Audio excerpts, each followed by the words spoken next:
In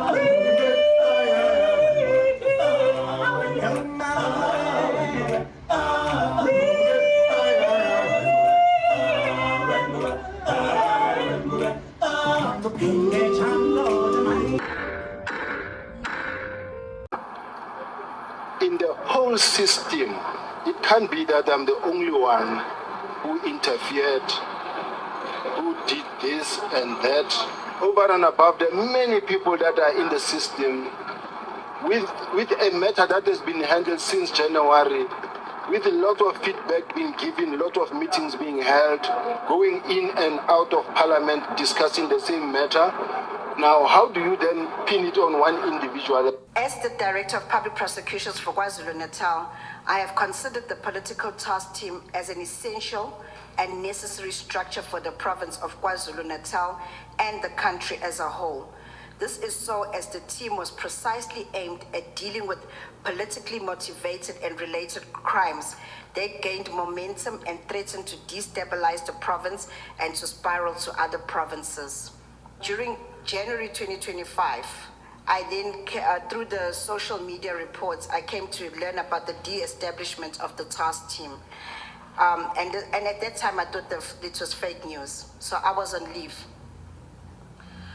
So you initially thought it was fake news. When you returned from leave, did your opinion change?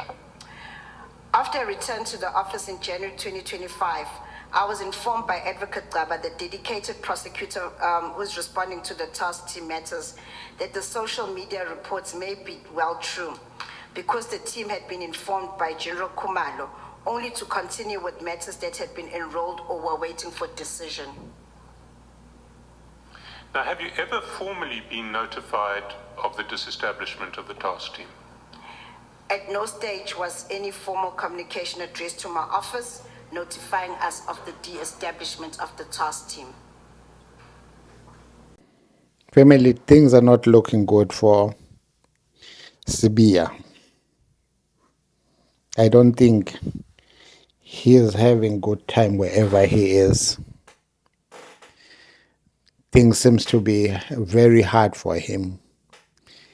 You know, I listened to this interview of Sibiya. He is saying he is not the only one. He's trying to tell us he is not the only one who's corrupt. There are a lot of people who are corrupt. I think it's time for him to name those people, because he wants to divert the focus on him. He's saying why the focus is on him instead of everybody who has been part of whatever that we don't know. So now we start to understand that Sibiya has got a lot to reveal to the commission, and to my understanding, listening to what the anger that is piling up on him, it's either he will commit suicide, or it's either he is going to go and empty his chest. Whatever is in his chest, he will empty it in the commission, and he will implicate a lot of people. A lot of people. Whoever has worked with Sibiya should be shaking like a bamboo in water, because what Sibiya is about to do will shake everyone, or will leave us with our jaws down as to what is been happening in the police force. Because you could see, as he's speaking here, that this anger, and the anger that he has is like, why? It's like, why me alone when we are so many that are corrupt in the police force? Why only me? I'm being followed. Not realizing the weight of the case that he is facing, because as the commission is still getting information, wherever he is sitting, listening to the testimonies of whoever goes to the commission, I think if his health is not up to date, really he will be really sick. More especially when you listen to Advocate Harrison delivering her testimony. I'm talking about the DPP, Director of Public Prosecution in KZN, that she thought it was fake news because she saw everything on social media without being informed. We're talking about a professional institution, but learning something from social media when things have to be done professionally in that institution, more especially they are dealing with sensitive information whereby they are investigating heavy criminals in that task team. For her to learn on social media, I watched the commissioners when she was delivering her testimony there. More especially the lady. I just wondered what was going on in her mind. She was holding on her cheek,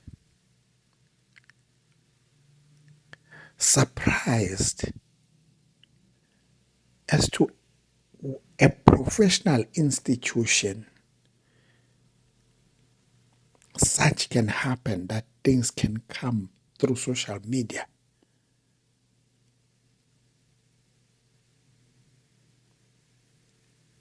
You could see, and if I would go to inside her mind just to have a glimpse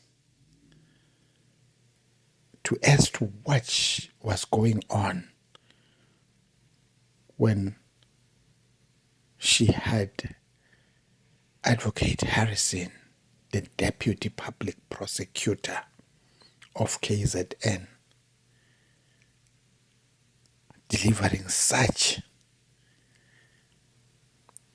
So, such things at some point, they surprise us.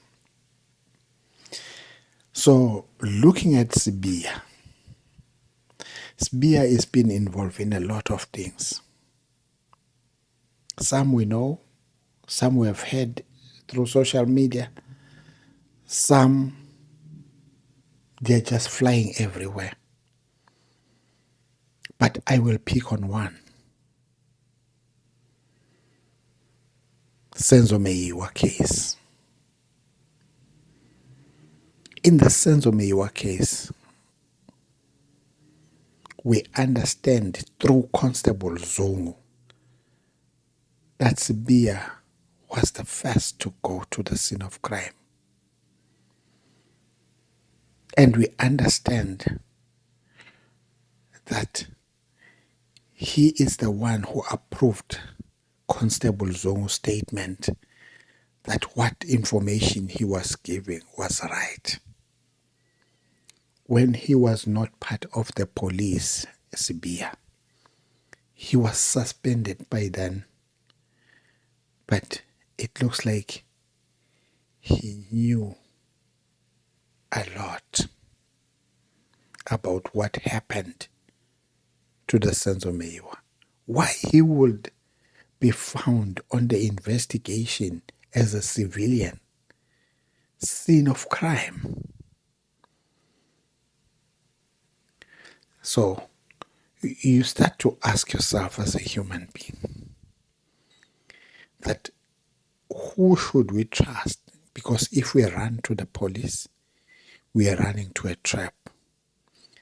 If you try to give information, you put yourself in a trap. So we just don't know how to handle all these kind of things that are happening in our country. When you see police working with syndicate, underworld people, mafias, drug lords,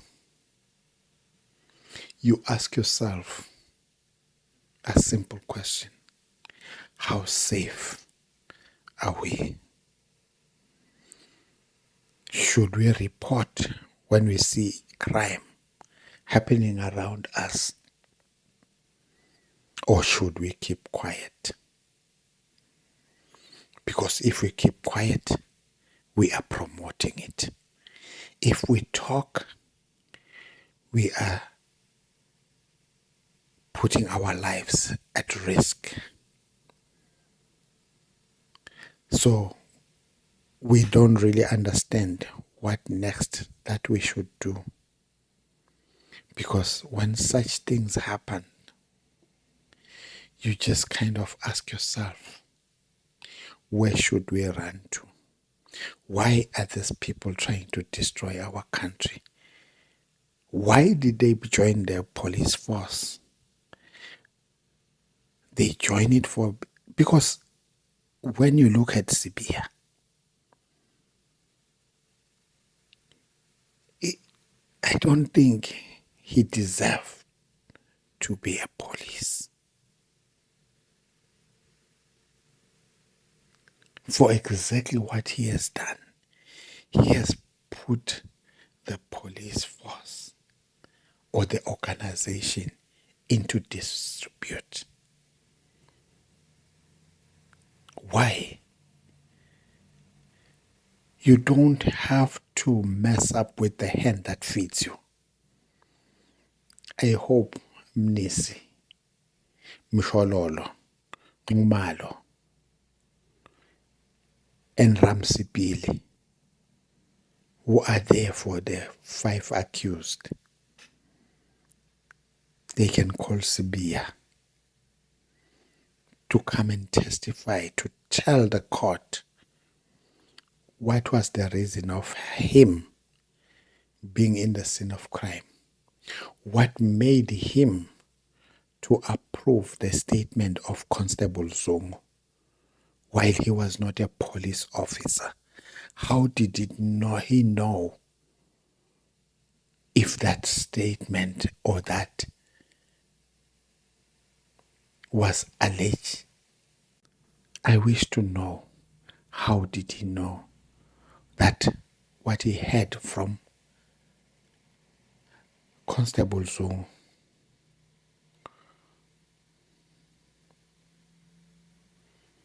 was factual?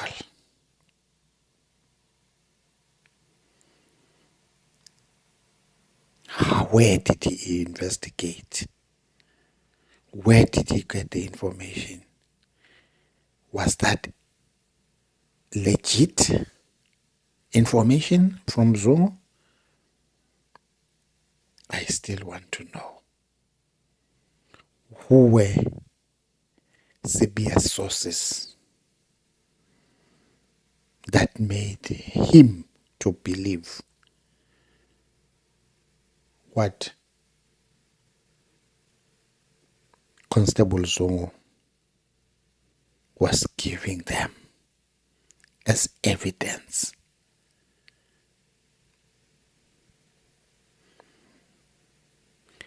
Family, I will not be long. Let me stop there and say the spirits of the dead,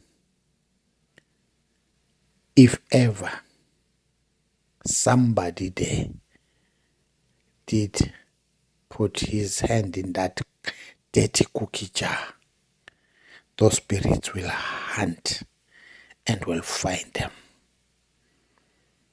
Bravo, bravo, bravo.